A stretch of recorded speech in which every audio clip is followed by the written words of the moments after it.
Hello and welcome back to Anime Only, where I give a short synopsis and my own thoughts and opinions on the anime adaptations of popular manga. My name is Brandon, and today, fresh off the back of Syrup Village and recruiting Usopp, and finally getting themselves a new ship,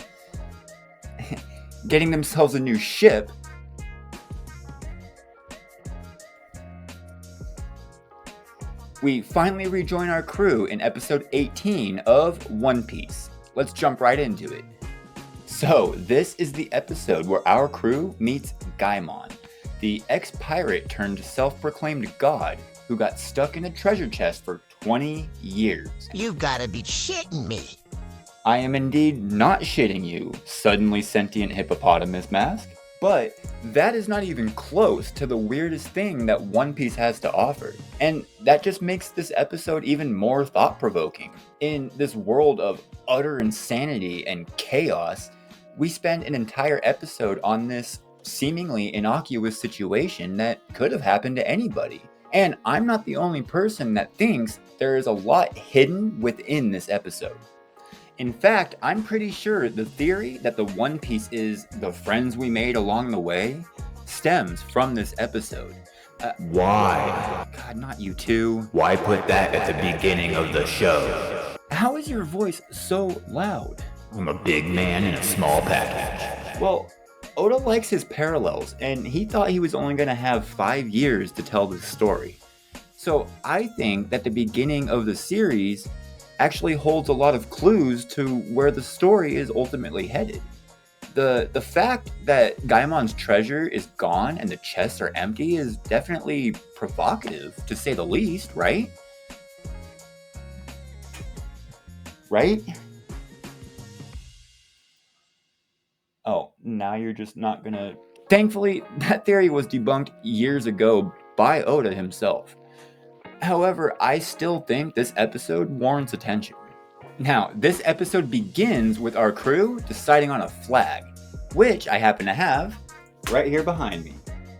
And while the rest of the crew was complaining about the one that Luffy had drawn up, I personally think it suits him a lot more than this finished draft that Usopp did, with its face all stretched to the side and elongated. It probably wouldn't have struck fear into anyone like Zoro wanted, but that's not really what Luffy's about. Maybe I'll look into finding one of those too. And as a side note, I guess I'm not as big of a One Piece fan as I thought I was. Because when this flag first came in, I thought there was something wrong with it. Because I could have sworn that Luffy's Jolly Roger had his scar underneath his eye. Where did I get that idea from? Now, when I watch the show and I notice it, it feels wrong somehow. Am I alone in this? Is this a Mandela effect, or am I just an idiot? Idiot for sure. The Mandela effect is just the government implanting false memories in you to take over your mind and create an army of super soldiers. After deciding on a Jolly Roger, our crew stumbles upon the legendary Treasure Island. No, not that one. Though that would have been cool, huh? No, this one. Said to hold a vast treasure and is guarded by a god. And Nami seems to know a whole lot about it. She goes into pretty significant detail. Why doesn't anybody else know about this? And if she did know about it, why didn't she go there before this? And spoiler warning for something that happened in August of 2000. But knowing what her ultimate goal is, a legendary treasure, would have been plenty to pay off Arlong and then some. And talking about Nami, because bagging on Nami is my favorite thing to do on this channel. Yeah, fuck Nami. Fuck Nami. You can't trust anything she says. She spends this episode acting like she's actually a member of the crew instead of just using them for treasure. She's using words like us and we, and even voicing an opinion on the flag that Luffy drew like it mattered to her. And of course, at this point in the story, we don't know that Nami is a manipulative, double-crossing member of the Arlong Pirates whose only interest is lying and stealing from people to get a bunch of money together to save her village. But I've seen the future, and I know. I've even been looking for hints at her tattoo, but she keeps it pretty well hidden. Not a lot of topless scenes for the 16-year-old. Go figure. At least no canon ones. Back at the plot, Gaimon says that he's the one who's responsible for transforming men into the animals that we see living on the island, and it's never brought up again. Devil fruit? No, he says that devil fruits aren't even real, so I highly doubt that he has a devil fruit power. That's just a conspiracy. Those are just animals. But we never see any other animals like this ever again. Almost like a mad scientist stitched a bunch of animals together and then let them loose on the island. And there's not two of any animal as far as I could tell. How do they survive? I'm just saying Gaimon is probably gonna regret in another 20 years not taking Luffy up on his offer when all of his friends are gone because they couldn't reproduce. And speaking of Gaimon, his crew just abandoned him. They didn't notice he was missing and just left. And apparently they never realized he was no longer with them. Or if they did, they never cared enough to go back. Or, you know what? Maybe they did go back for him. But Gaimon had already gone native and drove them off before he knew who they were. Maybe. Honestly, I'm just surprised Luffy didn't say anything. He's pretty big about pirates abandoning their crew. When Luffy finally gets up and notices that all of the chests are empty, he refuses to give them to Gaimon. But they show a very pained look on his face. Just like the people watching your video. It's just a very nice small touch from the animators. Luffy doesn't really feel comfortable lying to people, especially people that he likes. But in this situation, he would much rather lie than watch as this man's dream is destroyed.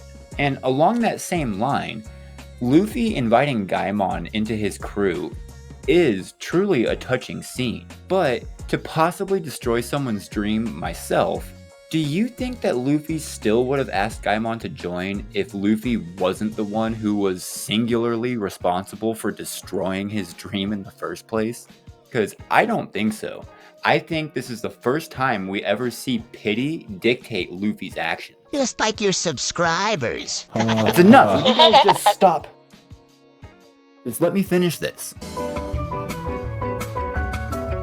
Because of Luffy's kindness in helping Gaimon retrieve those empty treasure chests, and for inviting him on his crew, Gaimon states, as Luffy and the crew are sailing off, that Luffy is a man who could obtain the One Piece and buy the world. Now, I don't know if this is just the specific translation that I watched, or if this sentence still shares the same sentiment from the source material. Either way, this is a very thought-provoking statement. Is the One Piece just a bargaining chip? We know it's nothing as mundane as gold or treasure or money. So is that what this episode is telling us? That treasure is not what we'll find when we finally gaze upon the One Piece? Or is this whole episode just another red herring in the path? If Oda has his way, we'll never know.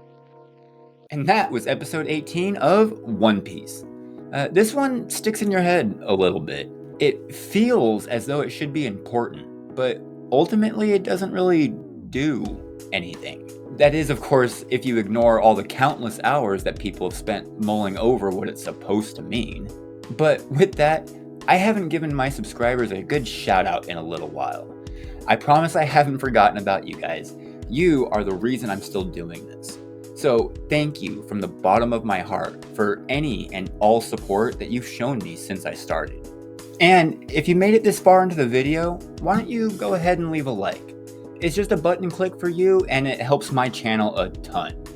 I know it can be kind of hard watching my stupid face talk out its ass about anime that other people know a lot more about. But I appreciate you all, and I will continue to improve to try to bring you, the viewer, what you want to see. My next video is probably going to be on Trigun. I'm going to try and make a good one this time. So hopefully I'll see you there. So until then... Yeah, I'm sure they'll come flooding in to see you. Are you serious? Even when I'm signing...